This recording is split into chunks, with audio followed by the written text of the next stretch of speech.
thought that I was a dumb student. I would walk into the classroom, I became the butt of the jokes. Andrew Cuomo has publicly pledged that if by mid-September he's not winning in the polls, he's going to drop out. Would you sign such a pledge? I can remember like yesterday, it said, wow, I'm not dumb, I'm dyslexic. What's one thing you wish you had done differently in your time as mayor? My trust of people. You're the mayor of New York City, which is one of the most powerful positions in the world. That's my glory, that's not my story.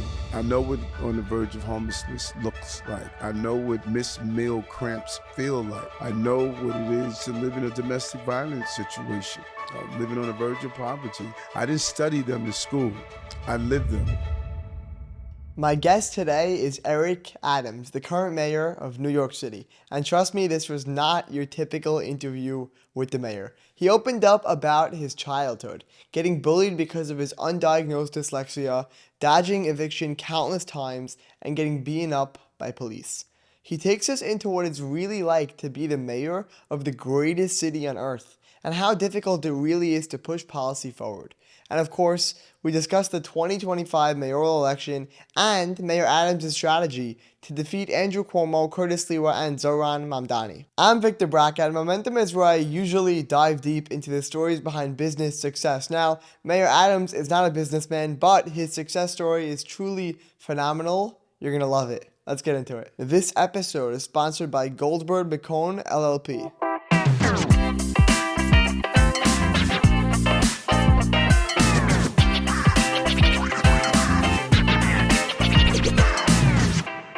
Mayor Eric Adams, welcome to Momentum. Thank you. Great to be here. It's great to have you, and I want to thank Joe Shami for hosting us in his office, Delta Children. It's unbelievable. We have a great setup over here. So Yes. More babies, more babies. Delta want to sell more baby supplies. The best. They're the best. They're the greatest. They're the best around. And I want to sort of just get straight into your story. I mean, you've been in the shoes of so many New Yorkers. You used to be, going back to when you were 17 years old, you were a squeegee man, right? And you would squeegee the car windshields as people stopped at red lights. You went on to become, an auto mechanic, an NYPD captain, a nonprofit founder, borough president, and ultimately a state senator, and ultimately today you're the mayor. And I can say for you, you know every alley, every back channel of the city like the back of your hand. You don't just know Park Avenue, you don't just know Wall Street, but but your expertise is across the entire city. If you had to choose one of those experiences, one of the roles, one of the hats that you wore throughout your life to recommend to somebody like me, a young person, to transform my life, to open up my eyes, which experience would it be? A great question, and you're right. I'm the second mayor of color in the city of New York. I was the first person of color to be the borough president, state senator, a captain in the police department.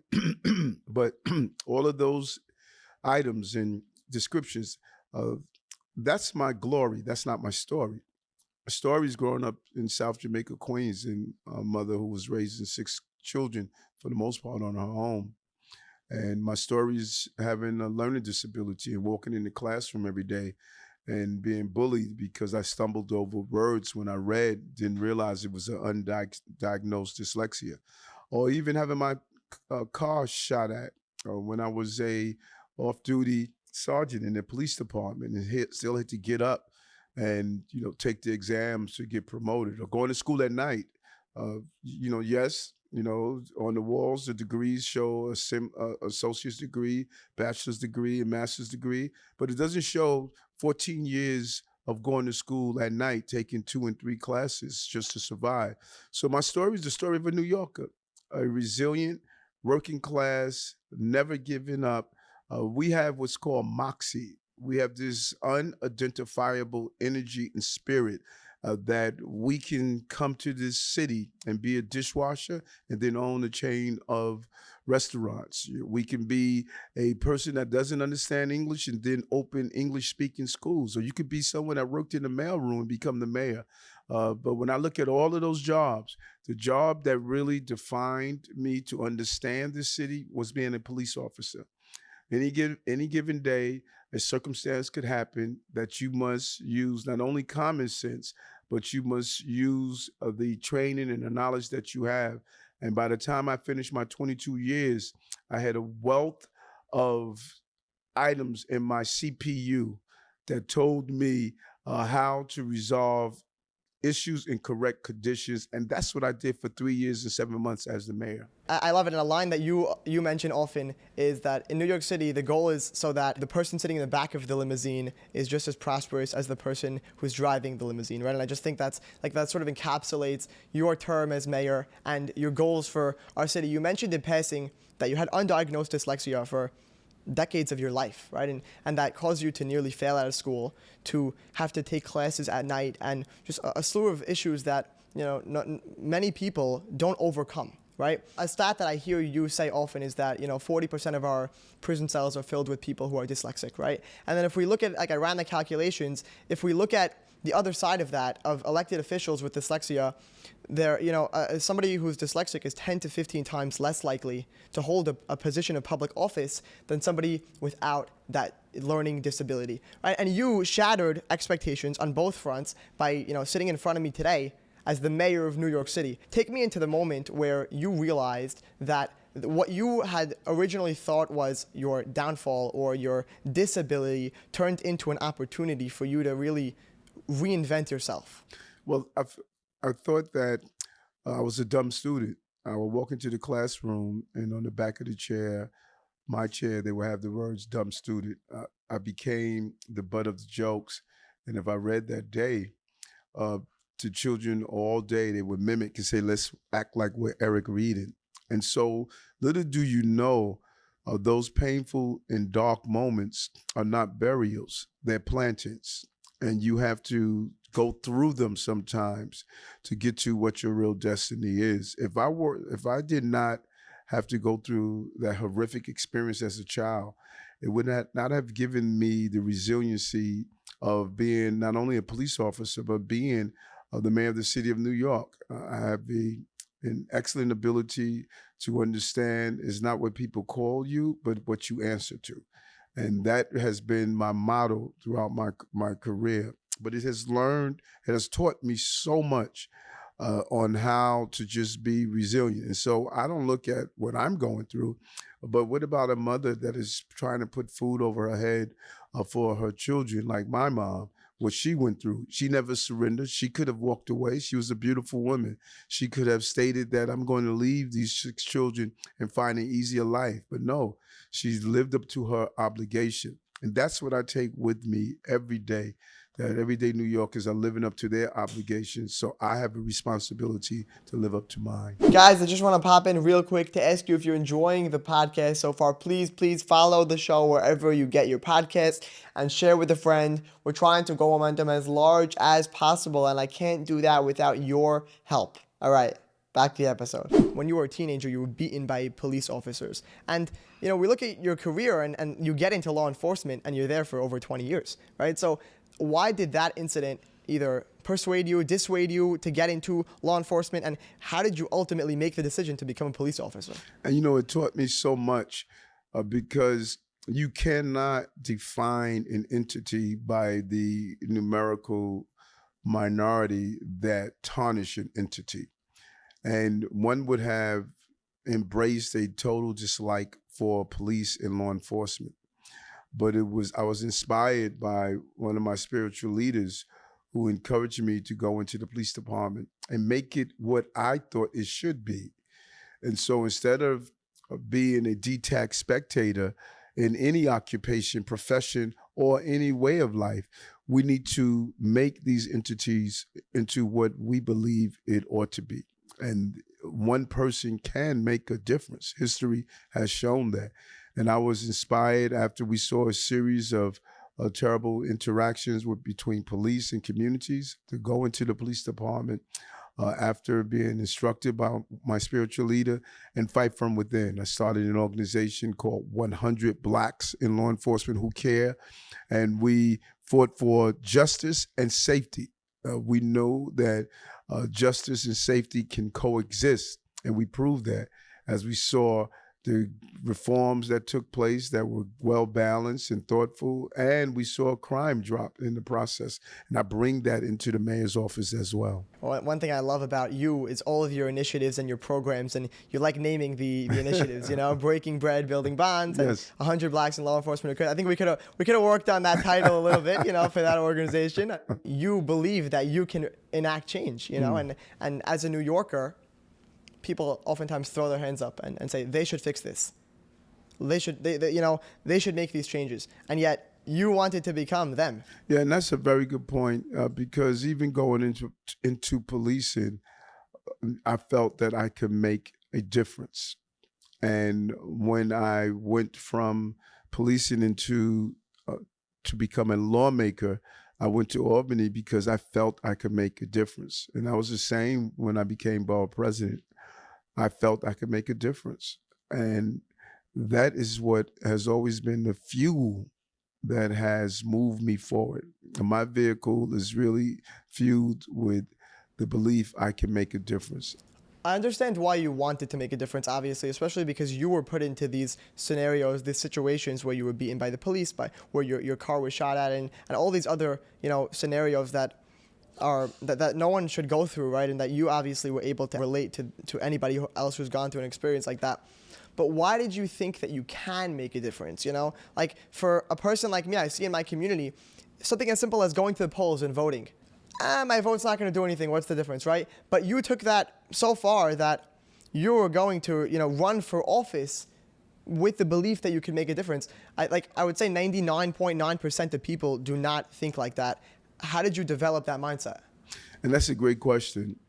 I believe that it was probably in my second year, my first year in college, when I learned that I was not dumb, I was dyslexic.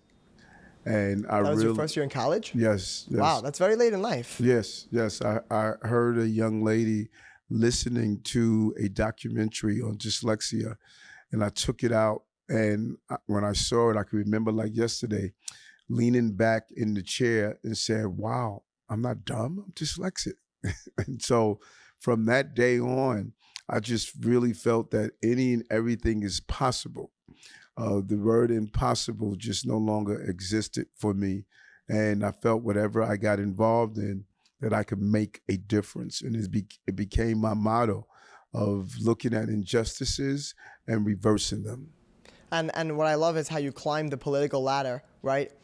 Through the offices of the state senate, through the Brooklyn borough presidency, and ultimately to the mayoral office, which is where you are today. People often think of the New York City mayor as this figure of this all-powerful figure, right? Like people like you, Bloomberg, Giuliani, these figures occupy so much of the public's attention. But behind that commanding image, behind the office of the mayor and the stamp of approval, right? There's a maze of bureaucracy, of agencies, of legislature that you have to navigate in order to pass your legislation, to push your policy forward. And most New Yorkers never see that. Can you walk me through the friction that is required to put policy forward that people don't see, sort of like, what people think the mayor's office holds and what you're really able to do? Well said. And there are many mountains and barriers that get in the way of real results. First, you're dealing with human beings, and that is the most challenging aspect of being a mayor. I have 320,000 employees. I have to deal with the personalities of 51 council persons, and you have to deal with Albany, both in the Assembly and in the Senate. And people bring their own agenda, their own personalities, and their own mission. And you have to find a way to coalesce all those groups to operate for what's best for the city of New York. We've been able to do that. When you do an analysis of what we have accomplished, everything from bringing down crime, the lowest number of shootings and homicides in the recorded history of the city, reversing our economy. We were down 1 million jobs in January 1st, 2022 when I came into office. We broke the record with over 4 million jobs, more jobs we have in New York in the history of the city. Decreasing unemployment to make sure people believe in themselves again. What we're doing around children and families. Our ability to around pre-K and 3K universal after-school programs. We're on a pathway to accomplish that, building more housing in the history of the city in individual years, and even moving people out of homeless shelters into permanent housing. And so when you look at what we have accomplished and the record that's associated with it, it comes straight from commitment. And although the flaws that we have as human beings, we can have us coalesce together to turn those flaws into positive action for working class people. You're the only candidate in this race with 4 years of mayoral experience, right? I mean, you're looking at 3 other candidates who either have no track record at all or no mayoral track record, right? And I want to ask you, what's one thing you wish you had done differently in your time as mayor? My trust of people. I have a huge heart, and I like to give people the benefit of the doubt. I like to give them opportunities, and I made a misjudge of characters, and they disappointed me. While they were volunteers for the campaign, and you learn from that. Life is not living in a cocoon. You're going to meet people that are going to disappoint you in life, and I've learned that. And you have to move on. You don't allow them to jade you not to trust others, but you learn from that experience. And I think that's one area that I'm a bit disappointed because of me being overly trusted. Right. It's interesting, to hear the fact that, you're the mayor of New York City, which is one of the most powerful positions in the world, and yet you're still a human. You make mistakes, and you trusted people too much, and I'm sure, you learned your lesson in that regard, and I just think it's very interesting. I mean, people see you on the news, they hear you at press conferences, and yet we're hearing you right now, and you're opening up about your biggest mistake or about something that you wish you had done differently. I think it's inspiring for people, for young people especially. Well, I try to be as authentic as possible and as honest as possible, because the people going to love you, they got to love you for who you are and not who you pretend to be. If we compare New York City today to the New York City from the 1990s and early 2000s, under somebody like, Bloomberg or Giuliani, for example, I mean, people are looking at today and the streets don't feel clean. The subways, overall, they have a dangerous feel to them when you're watching on the news, and overall, New Yorkers just don't feel happy. Like, the public sentiment doesn't feel upbeat and doesn't feel like we're in the golden age of our city. For me personally, I'm 18 years old. I mean, I don't really have a point of reference. I can't remember a time when things were different, right? But I can tell you, for me, when I take the subway every day to and from work, I'm scared to fall asleep down there, right? Because of everything that I hear about. And so to the people who think that New York City needs a fresh start, and we took our chance on Mayor Eric Adams and might be leaning towards Zohran Mamdani, what do you say to them? Well, I think that we have to get rid of the noise and focus on how do we judge cities? And the independent eye on judging cities are the bond raters. They have an unbiased look. They look and see how well a city is doing so they can make a determination if they would suggest people invest in the cities. And the bond raters in my first year in office raised our bond, and they continue to keep it at that high level because they basically stated that no matter what crises this mayor had to face, including the migrant and asylum seeker crises, the public safety crises, and the COVID crises, I made smart fiscal decisions, and we were able to navigate through those crises. And then for everyday New Yorkers, it takes a while before they go from what they felt to what they're feeling. The city is safer, as I gave you how crime has decreased and has decreased every year. Not only is the city safer, but we have done more to make it more affordable. We put $30 billion back in the pockets of working class people. We're paying off medical debt. We reduced the cost of child care. We are paying for college tuition for foster care children and giving them life coaches.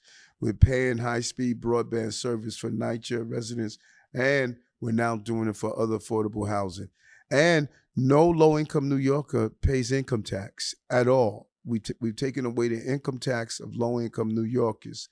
And so when you start to look at what we have done, from removing 22,000 illegal guns off our streets, to our children are outpacing the state in reading and math, to what we are doing around dyslexia screening, so our children don't end up in jail because they believe they're dumb instead of knowing that they just learned differently. Something that you experienced personally. Exactly.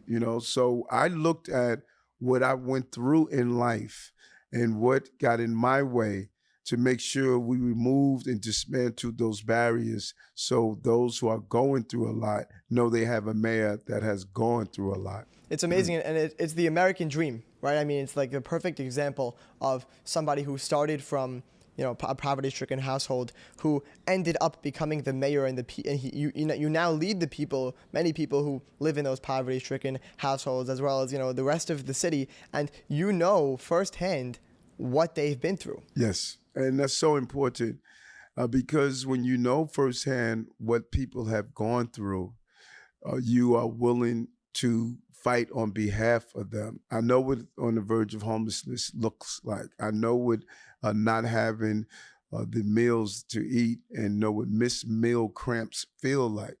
I know what it is to live in a domestic violence situation, living on the verge of poverty.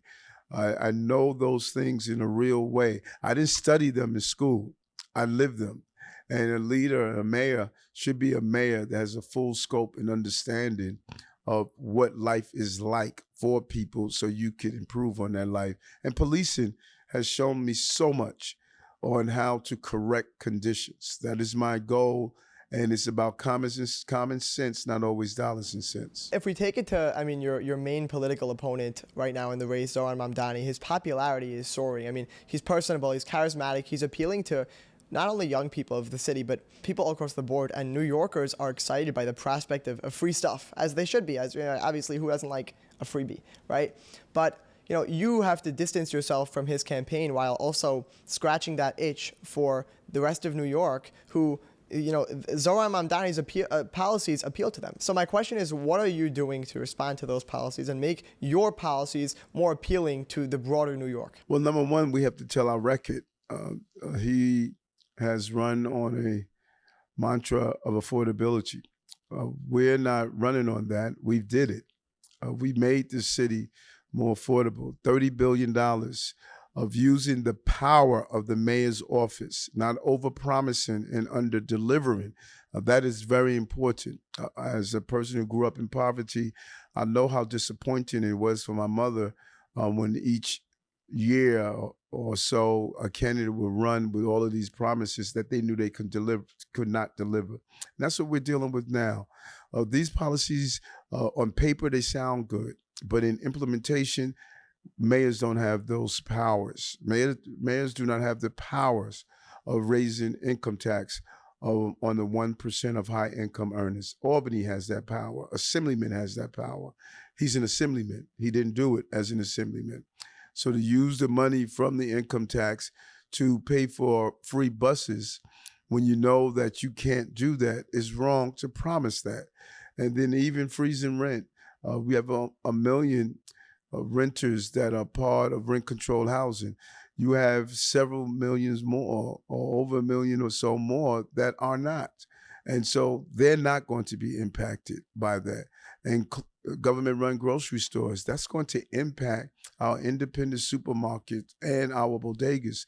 You have all these different ethnic groups that have embraced selling food to their constituencies that will be impacted by it. And so when you examine the policies, you see they're hurtful to New York City. And I must show how our policies have not only been helpful, but how we have moved New Yorkers forward and given them an opportunity to know that the person who drives the limousine is doing well, and the person who sits in the back of the limousine is doing well. They both must be safe. They both must have a good, healthy environment to raise their children and families, and they both must ensure that New York is there for them. Do you think the strategy lies in educating New Yorkers on Zohran Mamdani's empty promises? Do you think it lies on spreading your track record to as many people as possible? Like, where does the shift in the strategy for your campaign come in? What's the solution there? Well, number one, what many people have not grasped is that 9% of the voters voted. 91% have yet to speak. And so those who were motivated by what he was saying, that's a numerical minority. The numerical majority have yet to speak. And if they were so excited about what he was selling, they would have been mobilized to go to the polls. And people look at how much energy his campaign has generated. They're not looking at how much energy is generated by those New Yorkers that state we can't go backwards, we've come too far. That's not being reported on. And so my focus is on the 91 percenters, to mobilize them, to encourage them, to have them come out to the poll and let their voices be heard. It's more of us than it is of them.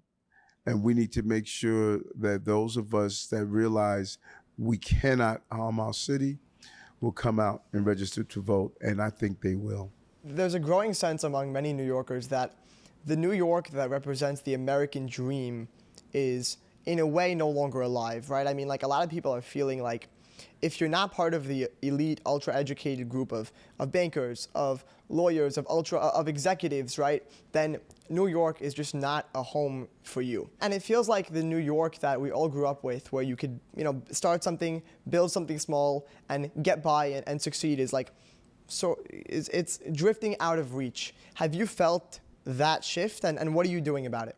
No, I do not feel a shift. I see a lot of optimism in this city. This city is not coming back. The city is back. You're seeing excitement again. You're seeing people coming outdoors again, enjoying our parks.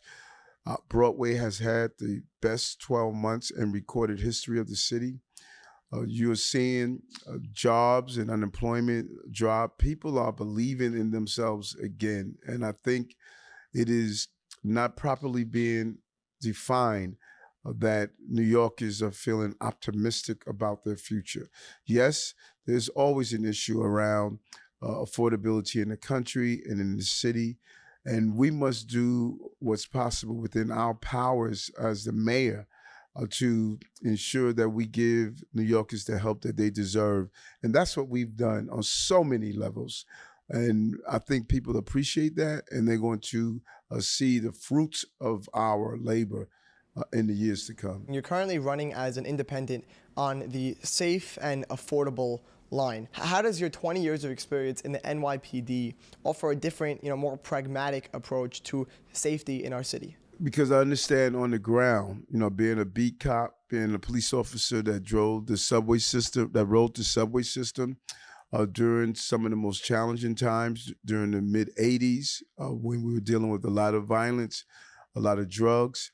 I know what it takes to keep cities safe, but I also know what it takes to make sure that we don't have heavy-handed, over-aggressive policing. I was one of the leading voices against some of the police practices that were heavy-handed.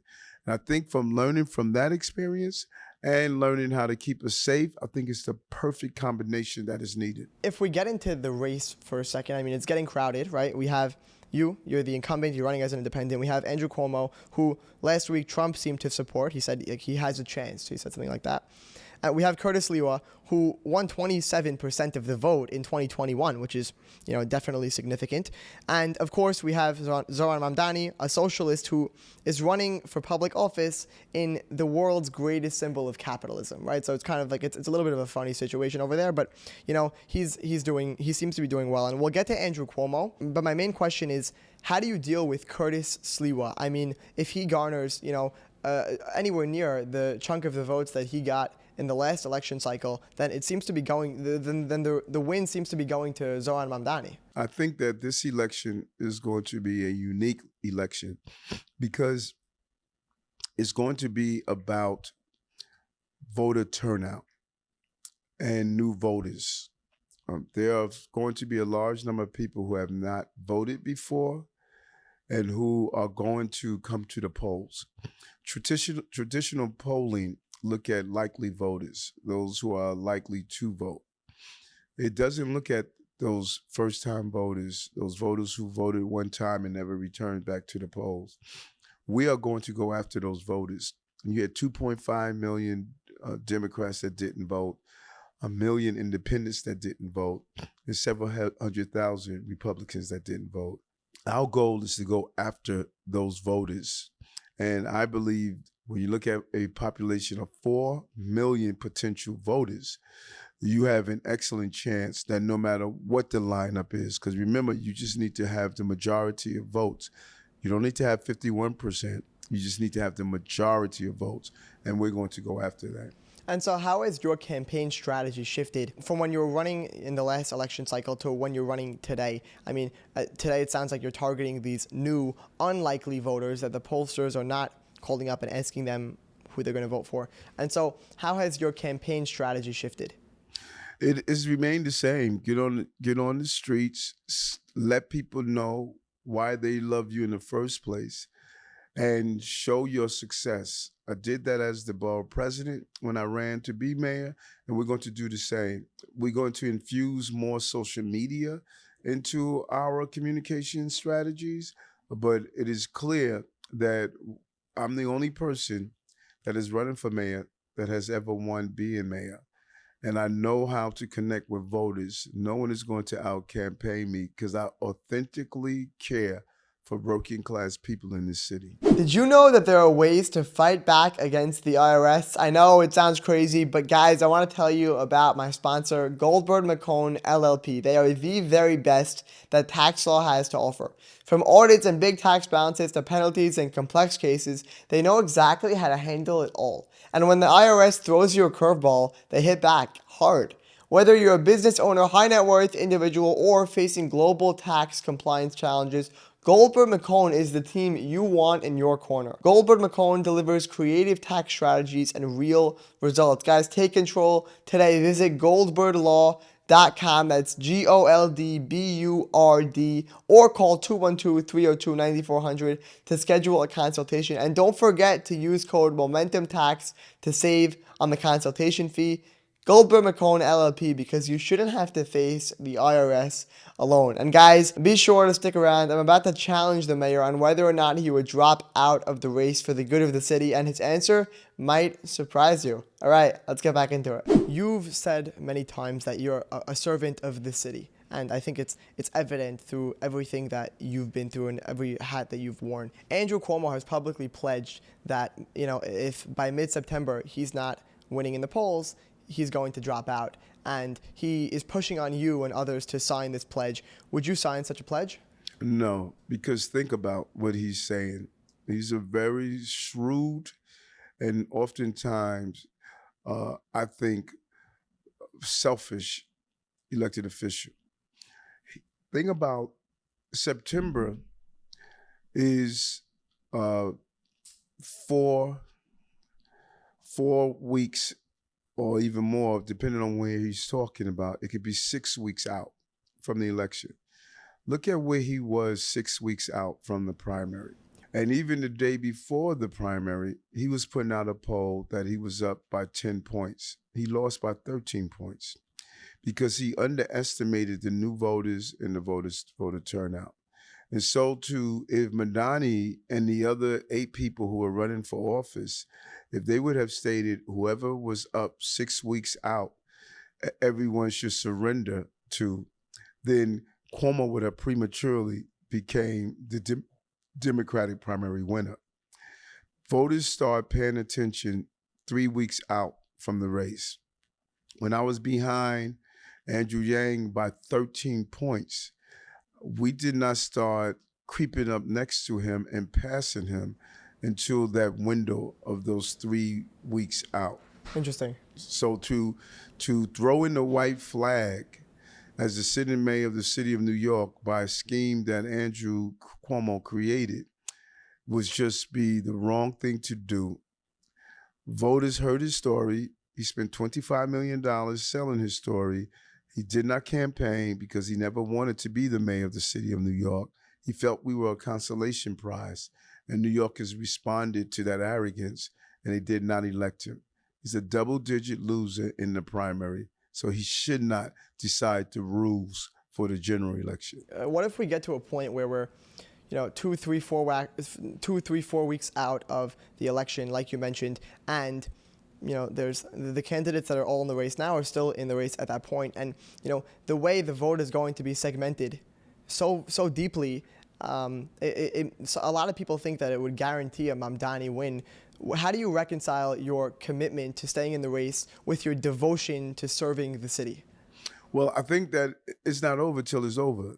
I believe 4 million vote pool and additional 15% that have not registered to vote. I believe there's more than enough voters for us to vie for that we will win this race. That's what I believe. If I didn't believe that, I would do nothing to jeopardize the safety of the city. The policies of Mamdani and the policies of Andrew have hurt our cities, both of their policies. Andrew did bail reform. Andrew policies saw 15,000 of our elders die in nursing homes. Andrew had the cannabis law that witnessed we had to close 1,400 illegal cannabis shops. So when you look at the policies of Mamdani, look at the policies of Andrew, New York has come too far to go back. They're able to look at my record and my policies, and it's a record and policies that is about growth, smart business, public safety, and protecting children and families. Throughout your time in government, in the political sphere, you've been through a lot. You were indicted on federal charges that were ultimately dismissed, and you've called that the most difficult period of your life. You tried to reason with the Biden administration over the migrant crisis, and you were told pretty bluntly to be a good Democrat. And you've lost key members of your team over the years. You faced political investigations and backlash from all sides. You've really seen the ugly side of how political feuds can play out. How do you justify staying in politics after all this? Well, I think I have New York resiliency, New York grit. And if you were to do an analysis on the day that I was indicted and looked at what happened in this city after, you have to appreciate the resiliency that we have as New Yorkers. We passed the most comprehensive housing reform in our City of Yes proposal that's now building hundreds of thousands, or potentially hundreds of thousands new units of housing. We continue to drive down crime, even with the threat of the indictment that was hanging over me. We also continue to make our city safer. Our city continue to drive down crime. You saw what we've done around pre-K, early childhood education, what we have done for children with disabilities, what we have done in building housing, what we have done in returning businesses. We broke the record for businesses 11 times the number of businesses in our city. So what you saw is why I think bond raters increased our bond. They said, here's a person that's dealing with professional and personal crises, but he still gets up every day and delivers for the city. That is what I'm asking New Yorkers to look for. Yes, we've made mistakes, never broke any laws. Yes, we trusted people that we should not have trusted. Any human being, when you reach my age, would tell you that potentially could happen. But we got up every day, and we did what New Yorkers do. We do our job, we serve our city, and we represent the city well. I think what's amazing, Mr. Mayor, is that you look at other candidates, you look at other elected officials, and you can't say the same, right? If they're facing federal charges, if they're facing an indictment, most people drop out. Most people step aside, step away from the office, right, and resign their position. And you sort of put the city first. You didn't know whose hands the city might go into if you did resign, and you believed in your confidence to serve the city, even when you were under that, unbelievable pressure politically, personally, whatever it might be. I think that is an amazing thing that the people of our city should know, right? Is that we've seen your voice, we've seen your face, we've heard your voice, and we've heard you on TV at press conferences, even when during that period of time where you couldn't speak at all about the indictment, and you couldn't speak about the federal charges that you ultimately knew were false. Yes, and it was lawfare at its best. Not only happened to me, but even President Biden stated that the Justice Department was politicized, and that's why he pardoned his son.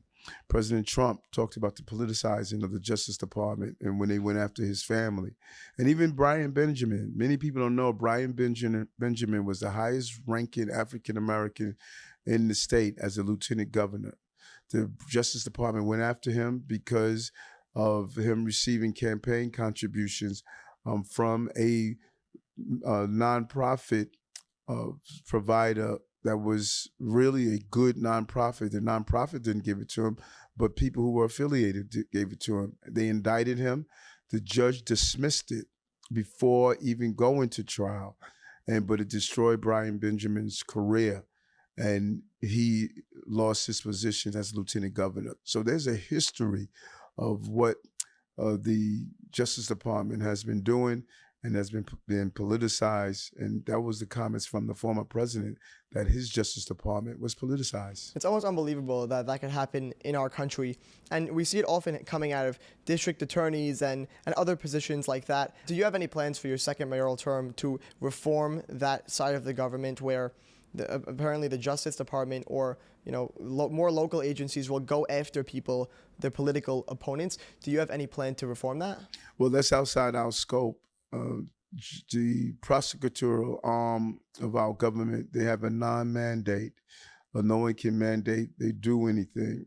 And we have to just hope that those who pick our prosecutors and those who oversee them will make sure that they do the right thing. That's outside the scope of the mayor's office. I know you're a man of deep faith, and obviously you could tell by the kippah that I'm wearing on my head that I'm a religious guy, very strong faith in God. How has your connection with God and your belief in God shaped the way you have led our city, particularly when you're dealing with religious communities like, for example, the Jewish community of New York City? It's everything to me. Faith is everything. And we are a city of faith. We believe in faith and family and freedom. That is who we are. There's a reason we have "In God We Trust" on our currency, because it's in God that we trust.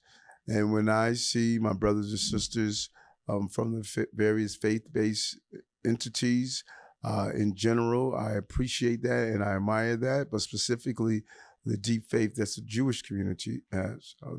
Here in New York, we have the largest number of Jews outside of Israel. And it's not only what they do in their synagogues and shuls, but what they do every day in their benevolence of volunteering. And mitzvah is a word that they use to show of giving back. When that's embedded in your culture, that speaks volume of who you are. And so during my most difficult moments, I lean on my faith. I like to say, I turn on my GPS, my God positioning satellite. That's a good one. To direct my life.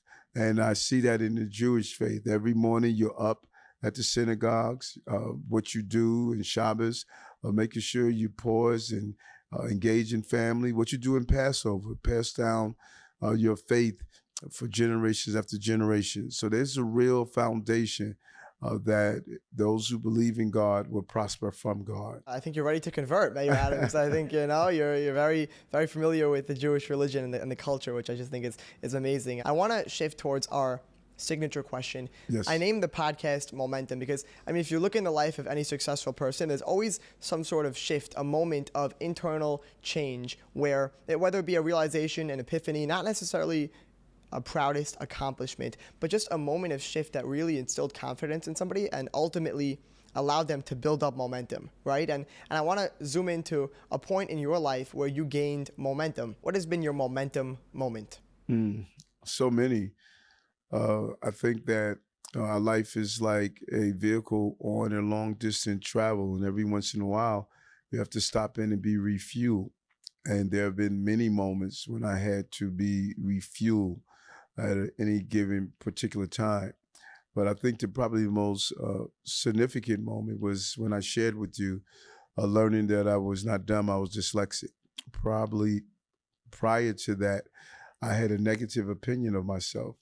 And it taught me never to judge yourself by others. There's a hidden jewel inside all of us. And whatever God takes away, he adds double time. And that experience has made me who I am now, and it gave me a great deal of momentum. It was a load lifted off my shoulders, and I realized that there were great things for me in the future. Amazing. Mayor Adams, any closing words to the city of New York? Yes, we are going to win. I just want to say it's a proud moment to have these two individuals here, two people that I love, from our young future leader, and maybe even present leader, Victor, to really one of the greatest mayors the city or even the world has ever seen. Mayor Eric Adams is a great friend of our community, of the Jewish community, and really a great friend of all communities in our city. We wish him the best. We thank him for 4 years that he's done, and we look forward to the next 4 years together. Thank you. Love you. Thank you. Thank you. Hey guys, so glad you made it till the end of the episode. If you made it this far, drop the word resilient in the comments. I like to end each episode off with 3 things you could take from the conversation into your own life. So here goes. Number 1, if something around you isn't working, don't wait for somebody else to fix it. Mayor Adams didn't like the way policing was being done, so he became a cop. He didn't like how laws were being written, so he ran for office. Instead of just throwing your hands up and hoping your community's problems solve themselves, take the lead and do something about it. Second, use your story to your advantage. One thing I picked up from the mayor during our conversation is how good of a storyteller he is. You could tell by listening to him how many times he's told the story, how he hones in on different points and brings you into the emotion. Mayor Adams uses his story to connect with people. The actionable takeaway here is to dial in your story. Learn how to tell the story of your life in an impactful way. I highly recommend the book Storyworthy by Matthew Dix. It's a phenomenal book on this exact topic. And third, your mindset could change everything. For 20 years, Mayor Adams thought he was dumb until he realized he had dyslexia. Then all of a sudden he felt like he could do anything. If you're feeling stuck, ask yourself, is the story I'm telling myself actually true? Sometimes it's not your ability that's holding you back, it's your interpretation of it. Guys, that wraps up this episode with Mayor Eric Adams. I want to thank Joey Shami for putting this together. Joey is the co-president of Delta Children, the #1 children's furniture brand in the world. I actually interviewed Joey on Momentum a while back, and it was one of my most popular episodes. You can check it out by clicking the link in the show notes or by searching Momentum Joey Shami on any platform. That's Joey, Shamie. And with that said, everyone, I want to give you a bit of homework before we go. You got to do one of the following. Either share this episode with 3 friends or comment down below one thing you loved about this episode and one thing you think I could improve. Guys, it's really going to help me improve the podcast, whether it be you sharing or you giving me feedback on how to improve. I've been doing the podcast for about a year now, which is hard to believe in a way, but I'm still improving every day with each and every episode, and I make this podcast for you, the viewer, so anything that you can do, any feedback that you can give me would be highly appreciated. Guys, don't forget to comment resilient down below to join the secret club of viewers who made it until the end. And I want to thank Goldburd McCone LLP for sponsoring this episode. They're the go-to guys for tax law. They're the best in the game. Check out goldbirdlaw.com. And with that said, thank you so much for watching. Until next time.